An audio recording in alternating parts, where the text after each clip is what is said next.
नमस्कार दोस्तों, मेरा नाम सुमित ढौंडियाल है और दिसंबर में आयोजित नेट परीक्षा में मैंने इतिहास विषय से नेट क्वालिफ़ाई किया है।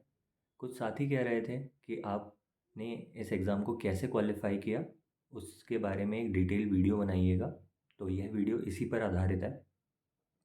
तो देखिए, मैं सिविल सेवा परीक्षा की तैयारी कर रहा था और उस दौरान मैंने हिस्ट्री पढ़ा था, ठीक है? उस समय मैं कोचिंग ले रहा था और इसमें मेरी जो सहायता की वह की हमारे एक सर हैं दीपक मिश्रा जी, जिनको मैं धन्यवाद करना चाहूँगा, जिन्होंने मुझे हिस्ट्री पढ़ाया उस समय, ठीक है। उसके बाद जब मैंने एमए हिस्ट्री किया तो उस दौरान मैंने फिर नेट की तैयारी भी शुरू की। तो देखिए, बात करते हैं इस एग्ज़ाम की। ये एग्ज़ाम जो होता है 3 घंटे का एग्ज़ाम होता है और जिसमें आपके पास दो पेपर होते हैं, ठीक है। पेपर वन और पेपर टू। जो पेपर वन है वह संबंधित है टीचिंग एप्टीट्यूड, रिसर्च एप्टीट्यूड और अन्य 10 यूनिटों से, ठीक है। टोटल 10 यूनिट आती हैं पेपर वन में। और जो पेपर टू है उसमें आपका मुख्य विषय है जिससे भी आपने एमए किया है, जैसे मेरा हिस्ट्री था तो उसके प्रश्न आते हैं। पेपर वन में 50 प्रश्न और पेपर जो टू है उसमें 100 प्रश्न आते हैं। अब बात करते हैं इसकी रणनीति की। तो सबसे पहले आपको क्या करना है, देखिए, किसी भी एग्ज़ाम को समझने के लिए सबसे जो अच्छी चीज़ है, आप लीजिए उसका सिलेबस।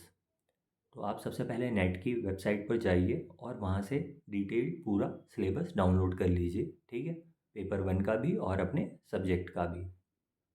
अब देखिए क्या करना है। पेपर वन में आपके पास 10 यूनिट हैं और एवरेज हर यूनिट से 4-5 प्रश्न आते हैं, ठीक है। तो यहाँ पर यूनिट बाय यूनिट बात कर लेते हैं कि मैंने किसकी तैयारी कैसे की। तो सबसे पहले जो यूनिट है वह है टीचिंग एप्टीट्यूड। तो मैंने पेपर वन के लिए एक बुक ली थी जिसका नाम है केवीएस मदान सर की बुक है, यूजीसी नेट के लिए, और मैंने उसी से ही अधिकतर पढ़ाई की थी और छोटे छोटे उससे नोट्स बना लिए थे, ठीक है।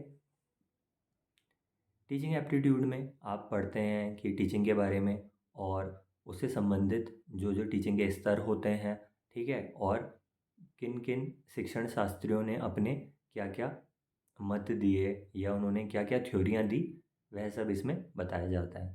साथ ही साथ जो एक अधिगम होता है अर्थात लर्निंग, कि लर्निंग की विशेषताएं क्या होती हैं, ठीक है, और टीचिंग मेथड कौन कौन से होते हैं, इन सब के बारे में बताया गया। साथ ही गवर्नमेंट ने कौन कौन से स्कीम्स चलाए हुए हैं, चैनल चलाए हुए हैं, उससे जुड़ा हुआ भी आप इसमें पढ़ेंगे, ठीक है। तो यह था पहला यूनिट और यह मैंने केवीएस मदान बुक से ही कंप्लीट कर लिया था। और अगर कोई टॉपिक रह भी जाता है या कोई करंट मुद्दा है तो वह आप यूट्यूब से सर्च कर सकते हैं। इसके बाद बात करें यूनिट टू की, तो वहाँ है रिसर्च एप्टीट्यूड। तो रिसर्च एप्टीट्यूड में भी सेम इसी बुक का सहारा लिया और रिसर्च के क्या टाइप होते हैं, कैसी कैसी रिसर्च होती हैं, कैसे कैसे उनके स्टेप्स होते हैं कि कैसे कैसे रिसर्च की जाती है, यह सब आपको दूसरी यूनिट में मिल जाएगा। इसके बाद जो तीसरा है वह एक इजी टॉपिक है और वह है रीडिंग कॉम्प्रीहेंशन। देखिए इसमें क्या होता है, हम बचपन से होता है हमारे पास या तो एक गद्यांश दिया होता है या पद्यांश दिया होता है और उससे हम आंसर निकालते हैं। तो यहाँ पे भी आपको एक पैराग्राफ दिया होगा और आपको उससे 5 आंसर देने हैं, ठीक है। तो यह यूनिट हो जाएगी। इसके बाद है संप्रेषण, कम्युनिकेशन। तो इसके लिए भी मैंने इसी बुक से पढ़ा था और कुछ पढ़ने की ज़रूरत नहीं पड़ी, ठीक है। इसमें कम्युनिकेशन के डिफरेंट डिफरेंट टाइप्स, कम्युनिकेशन में कौन कौन सी प्रॉब्लम्स आती हैं, बाधाएं आ जाती हैं, कम्युनिकेशन के स्टेप्स क्या क्या होते हैं, इससे संबंधित प्रश्न थे। यदि इसके बाद बात करें तो बात आती है रीजनिंग की। तो यदि आप किसी एग्ज़ाम की तैयारी कर रहे हैं और अगर आपका साइंस बैकग्राउंड है, मैथ्स वाला जो बैकग्राउंड है, तो तब तो आपको कोई समस्या नहीं आएगी क्योंकि साधारण औसत के प्रतिशत के प्रश्न, ठीक है, सिंपल इंटरेस्ट और कोई संख्या मिसिंग होगी वह ढूंढनी है, ऐसे प्रश्न आएंगे जो आप अन्य एग्ज़ामों में भी करते हैं। यदि आप आर्ट्स बैकग्राउंड से हैं और अगर कोई तैयारी नहीं करते हैं तो केवीएस मदान बुक में भी आपको बहुत सारे टॉपिक मिल जाएंगे, आप उन्हें सॉल्व कर सकते हैं, कोई दिक्कत नहीं आएगी, ठीक है। इसके बाद अगला टॉपिक अगर हम देखें तो वह है डीआई का। तो इसमें डीआई में जो आंकड़ों की व्याख्या करनी होती है, एक प्रश्न आता है। क्लास 8, 9, 10 में भी ऐसे प्रश्न होते थे। तो जो प्रश्न है वह क्या होता है, बहुत ज़्यादा कैलकुलेशन वाला होता है। तो देखिए, अगर आपकी कैलकुलेशन अच्छी है, बात वही है, अगर मैथ बैकग्राउंड है तो आपको शायद थोड़ा सा आसान पड़े। और अगर आर्ट्स बैकग्राउंड है तो मैं सीधा सलाह आपको ये दूंगा कि आप 1 से 2 महीने हर दिन एक डीआई का प्रश्न जरूर करें। इससे क्या होगा, आपकी एक कंटिन्यू प्रैक्टिस बनी रहेगी और एग्ज़ाम में आपको ये ज़्यादा टफ नहीं लगेगा, क्योंकि कैलकुलेशन लंबी होने वाली है। ठीक है। इसके बाद बात करें तो इसमें भारतीय ज्ञान के बारे में पढ़ना है। ठीक है। तो वो टॉपिक भी थोड़ा सा डिटेल में पढ़ने की ज़रूरत है, यह भी इस बुक में मिल जाएगा। इसके बाद अगर बात करें तो एक टॉपिक है कंप्यूटर का, आईसीटी। तो इसके लिए क्या करना है, कोई विशेष कंप्यूटर नहीं पढ़ना है, जो बेसिक है। ठीक है, बेसिक कंप्यूटर जो आप पढ़ते आ रहे हैं वो पढ़ना है। साथ में जो बेसिक डेफिनेशंस होती हैं, जैसे रैम के बारे में, रोम के बारे में, उनके कार्यों के बारे में, कंप्यूटर के पार्ट्स के बारे में, ये सब आपको पढ़ना है। ठीक है, ईमेल, इंटरनेट और जो कंप्यूटर से जुड़े हुए जो चीज़ें होती हैं और उनकी फुल फॉर्म क्या होती हैं, ये सब आपको पढ़ना है। ठीक है। और थोड़ा यहाँ पर एक जो प्रश्न बनते हैं, जैसे बाइनरी फॉर्म में चेंज करना, डेसिमल फॉर्म में चेंज करना, ये एक प्रश्न है जो आप यूट्यूब से देख सकते हैं, बाकी आपको बुक में मिल जाएगा। अगले टॉपिक पर चलें, पर्यावरण के बारे में बात करते हैं। तो पर्यावरण से संबंधित जितने सम्मेलन हुए हैं उनकी थीम क्या है, कौन सा ओजोन बचाने से रिलेटेड है, कौन सा ग्रीन हाउस गैस वाला, कौन सा जलवायु परिवर्तन रोकने वाला, तो ये सब आपको पता होने चाहिए। और जो बेसिक चीज़ें हैं पर्यावरण में, जैसे कि प्राथमिक प्रदूषक, द्वितीयक प्रदूषक। ठीक है। तो ऐसे जो जो प्रश्न हैं, और किससे क्या बीमारी होती है, ऐसे प्रश्न अगर आपने क्लियर कर लिए हैं तो पर्यावरण वाली यूनिट भी आपकी हो जाएगी। और पर्यावरण से संबंधित जो करंट में जो टॉपिक चल रहे हों वो आपको पता होने चाहिए। इसके लिए आप यूट्यूब का सहारा ले सकते हैं। इसके बाद बात करें, हायर एजुकेशन एक टॉपिक है। हायर एजुकेशन में आपको क्या करना है कि भारत में उच्च शिक्षा के लिए जितनी भी कमेटियां बनी हैं अभी तक, ठीक है, और जो शिक्षा नीतियां हैं, इनके अंदर क्या क्या सुझाव दिए हैं, इनके क्या कार्य हैं, यह सब आपको पढ़ने हैं। ठीक है। और वर्तमान में चलाई जा रही है अगर कोई शिक्षा से संबंधित नई योजना है तो उसके बारे में आप पढ़ सकते हैं। तो ये हो जाएंगी आपकी सारी 10 की 10 यूनिट, और यहाँ से आएंगे 50 प्रश्न। ठीक है। और आपको इस पे ध्यान रखना चाहिए कि आपके इसमें कम से कम जो मिनिमम मार्क्स हों वो 30 से 35 जरूर आएँ। ठीक है, कम से कम 50 में से। ठीक है। और सबसे अच्छी बात यह है कि नेट के एग्ज़ाम में कोई भी नेगेटिव मार्किंग नहीं होती, तो आपको सारे प्रश्न करके आने हैं। तो अब बात कर लेते हैं पेपर 2 की हिस्ट्री के बारे में। तो जो हिस्ट्री का पेपर है उसको भी 3 पार्ट में डिवाइड कर लेते हैं। पहला है एंशियंट, दूसरा है मिडवल और तीसरा है आधुनिक। तो एंशियंट हिस्ट्री में जो बुक मैंने यूज़ की थी वो थी केशी श्रीवास्तव, प्राचीन भारतीय इतिहास जो है। वो बहुत अच्छी बुक लगी मुझे, और बहुत ही सिंपल लैंग्वेज में लिखा है, फैक्ट भी दिए गए हैं और चीज़ें बहुत आसानी से आपको समझ आ जाएंगी। ठीक है। तो इस बुक को मैंने लिया, और आप देखेंगे, अगर आप प्रीवियस ईयर क्वेश्चन पेपर देखेंगे तो वहाँ से आपको दिख जाएगा कि विशेष कुछ टॉपिक हैं जहाँ से प्रश्न हर बार बनते हैं। जैसे आप देखेंगे जो पाषाणकालीन व्यवस्था है जो भी, और हड़प्पा सभ्यता है। इसके बाद अगर आप देखें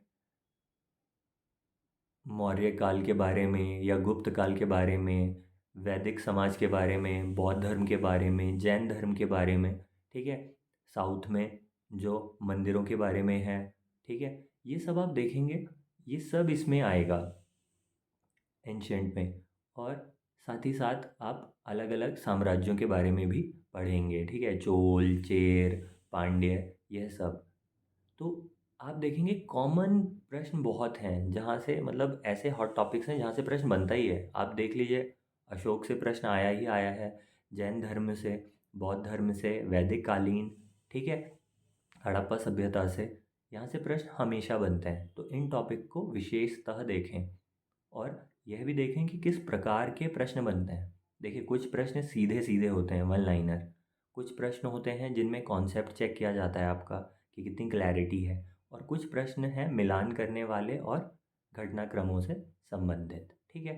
तो यहाँ पर फैक्ट वाली चीज़ें बहुत आएंगी, ठीक है। आपको फैक्ट भी याद होने चाहिए और कॉन्सेप्ट क्लैरिटी भी। इसके बाद अगर बात करें, इसी में ही आपको कुछ किताबें होंगी, उनके बारे में, उनके रचयिताओं के बारे में और उनकी थीम क्या है इसके बारे में भी पता होना चाहिए। बात करें अब मध्यकालीन भारत की, तो मध्यकालीन भारत के लिए मेरे पास बुक थी सतीश चंद्र। दो बुकें आती हैं, पतली पतली सी, और बहुत ही अच्छा कहानी के रूप में चीज़ों को बताया गया है, तो आपको समझने में बहुत आसानी होगी, ठीक है।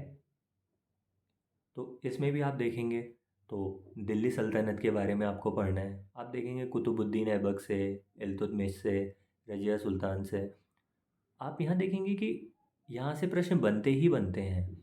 इसके बाद अगर आप देखें बलबन से, और थोड़ा सा आगे चलें तो तुगलक वंश से काफ़ी प्रश्न बनते हैं, ठीक है। इन सभी के भू राजस्व की जो नीतियाँ हैं और प्रशासन की जो नीतियाँ हैं, इनके समय जो जो प्रशासनिक पद हैं, इनसे संबंधित प्रश्न और इनके जो युद्ध हुए हैं उससे संबंधित प्रश्न आते हैं, ठीक है। थोड़ा और आगे चलेंगे तो यहाँ मुग़ल काल आएगा, और मुग़ल काल में भी आप बाबर, बाबर से संबंधित चित्रकार, लेखक, फिर अकबर, अकबर की नीतियाँ, ठीक है, और जहांगीर की चित्रकला और शाहजहाँ का स्थापत्य, औरंगजेब की नीतियाँ, ये सब पढ़ेंगे। साथ ही साथ आप पढ़ेंगे मराठा, ठीक है, और महाराजा रणजीत सिंह के बारे में। साथ ही साथ आप देखेंगे सूरवंश से संबंधित भी प्रश्न आएंगे, और इसी के साथ एक और जो चीज़ चलेगी वह है भक्ति आंदोलन, सूफी आंदोलन, ठीक है। तो यहाँ से भी प्रश्न बनते हैं। तो ये सारे ऐसे टॉपिक हैं जहाँ से प्रश्न आते ही आते हैं। कहाँ कहाँ पर धर्म सुधार हो रहा है, कौन कौन उसमें शामिल है, यहाँ से प्रश्न बनते हैं। इसके बाद अगर बात करें आधुनिक भारत की, तो आधुनिक भारत में जो किताब मैंने प्रयोग की थी वह है स्पेक्ट्रम, और यह मेरे पास सिविल सेवा की जब मैं तैयारी कर रहा था तभी से थी। तो इस बुक में फैक्ट जो हैं बहुत सारे हैं, अच्छे से दिए हैं और एकदम क्रम से हैं, ठीक है। और नेट के एग्ज़ाम में भी क्रम से ही, जैसे कालक्रम वाले प्रश्न बनते हैं वहाँ पर आसानी से आपको मिल जाते हैं। और टॉपिक भी अलग अलग हैं, जैसे कि आपको देखना है कि किसान आंदोलन, तो वहाँ अलग चैप्टर है। आपको गवर्नर जनरलों के बारे में पढ़ना है, अलग से आप पढ़ सकते हैं।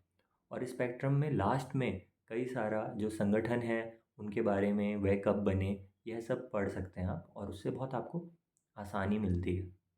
तो अगर आप देखेंगे आधुनिक भारत में भी कई ऐसे टॉपिक हैं जहाँ से प्रश्न बनते हैं, जैसे कि जो यूरोपियन कंपनियां हैं उनके आगमन से संबंधित, जो ब्रिटिश कंपनी है उसके चार्टर से संबंधित, उसके बाद उनकी भू राजस्व व्यवस्थाएं, उनकी आर्थिक नीतियों से संबंधित, उनकी कृषि नीतियों से संबंधित यह प्रश्न बनते ही हैं। और जो 1857 की क्रांति है इससे संबंधित प्रश्न, भारतीय जो स्वतंत्रता आंदोलन है, फिर इसके बाद अगर आप देखेंगे जो भी गवर्नर जनरल हैं उन्होंने क्या क्या काम किए हैं उससे संबंधित प्रश्न। इसके अलावा गांधी युग जो है, गांधी जी का पूरा जो समय काल है वहाँ से प्रश्न बनते हैं, ठीक है। इसके अलावा अगर आप देखेंगे तो अलग अलग जो गवर्नर जनरलों ने अलग अलग नीतियाँ चलाई, ठीक है, किसी ने सहायक संधि, किसी ने विलय नीति का प्रयोग किया, इससे प्रश्न बनते हैं, ठीक है। इसके बाद कांग्रेस के जो अधिवेशन हैं इनमें क्या क्या घटना घटी, इससे संबंधित प्रश्न भी बनते हैं। जितने भी समझौते हुए हैं उनके क्या की पॉइंट्स हैं वहाँ से भी प्रश्न बनते हैं। और स्पेशली यहाँ पर आपको फैक्ट पता होने चाहिए कि कौन सा कब घटना किस समय घटी है, ठीक है। कालक्रम पे बेस्ड बहुत सारे प्रश्न आते हैं। तो ये थे प्राचीन भारत, मध्यकालीन भारत और आधुनिक भारत। अब यहाँ पर एक और टॉपिक आता है, वह है इतिहास लेखन वाला, हिस्टोग्राफी बोलते हैं। इसमें क्या होता है, इतिहास लेखन, जो अलग अलग जो इतिहासकार हैं उन्होंने क्या क्या लिखा है उससे संबंधित कथन, उनसे संबंधित जो किताबें हैं वह, और इतिहास में जब हम शोध करते हैं तो उस समय किन किन बातों का ध्यान रखना चाहिए। तो इसके लिए देखिए इग्नू जो है उसके नोट्स भी आते हैं, और कुछ अन्य पुस्तकें भी हैं। पर मैंने क्या किया था वो मैं बता देता हूँ आपको। तो मैंने क्या किया, जितने भी प्रीवियस ईयर क्वेश्चन पेपर थे लास्ट 10-15 सालों के, तो मैंने उनमें देखा इतिहास लेखन से कौन कौन से प्रश्न आते हैं, और उन सबको ही रिवाइज़ किया। किसके क्या कथन है वह मैंने एक कॉपी में लिख लिए थे, और कौन सी पुस्तकें किसने लिखी हैं और शोध में हमें किस किस चीज़ का ध्यान देना चाहिए, तो ये मैंने लिख लिया था। तो जब एग्ज़ाम दिया तो लकीली वहाँ पर वह चीज़ें आई जो मैंने पढ़ी थी। अब आप देखेंगे कि क्वेश्चनों का जो रिपीटेशन है, पहले तो थोड़ा बहुत हो जाता था, अभी भी होता है, लेकिन बहुत कम होता है। लेकिन क्या है कि अगर आपने प्रीवियस ईयर क्वेश्चन पेपर को पूरा पढ़ा है, समझा है, तो आप थोड़ा-सा आइडिया ज़रूर लगा पाएँगे कि किस प्रकार के प्रश्न पूछे जाते हैं, ठीक है? अब यहाँ पर कुछ ट्रिक्स भी काम आती हैं, जैसे आप एलिमिनेशन ट्रिक लगाएँगे। कभी-कभार ऐसा भी होगा कि एक कथन आपको आता है और उसी से ही आपका आंसर निकल जाएगा, ठीक है? और जैसे मैंने पहले ही बताया कि 150 प्रश्न हैं और सारे के सारे अटेम्प्ट करने हैं, ठीक है? और यहाँ पर कोई नेगेटिव मार्किंग नहीं है। टाइम मैनेजमेंट की बात की जाए तो अगर आप अभी भी तैयारी करना शुरू कर रहे हैं और आपके पास जून तक का समय है, तो इन 4 महीनों में अगर आप डेली 4 घंटे भी पढ़ते हैं, तो मैं श्योरली कह सकता हूँ कि आपका यूजीसी नेट क्वालिफ़ाई हो जाएगा, ठीक है? तो आपको बस तैयारी कंटिन्यू रखनी है और हर दिन पेपर 1 को और पेपर 2 को साथ लेकर चलना है। ईज़िली आप इस एग्ज़ाम को क्वालिफ़ाई कर पाएँगे। और यदि आपको किसी प्रकार की सहायता चाहिए हो तो आप कमेंट बॉक्स में कमेंट कर सकते हैं। टेलीग्राम ग्रुप का लिंक दिया जा रहा है, आप उससे भी उसमें भी शामिल हो सकते हैं। और यदि आप हिस्ट्री की तैयारी कर रहे हैं और साथ में पेपर 1 की यदि आप पेपर 1 हिस्ट्री की तैयारी कर रहे हैं, तो आप इस चैनल से भी जुड़ सकते हैं, क्योंकि इसमें नेट से संबंधित वीडियो अपलोड किए जाएंगे। तो आशा करता हूँ कि इस वीडियो से आपको कोई हेल्प मिली होगी। यदि आपको कोई हेल्प मिलती है और यदि आपका कोई भी प्रश्न है तो आप कमेंट बॉक्स में पूछ सकते हैं, ठीक है? और आशा करता हूँ जून में आप भी नेट जेआरएफ क्वालिफाई करेंगे। तो मिलते हैं अगले वीडियो में। धन्यवाद।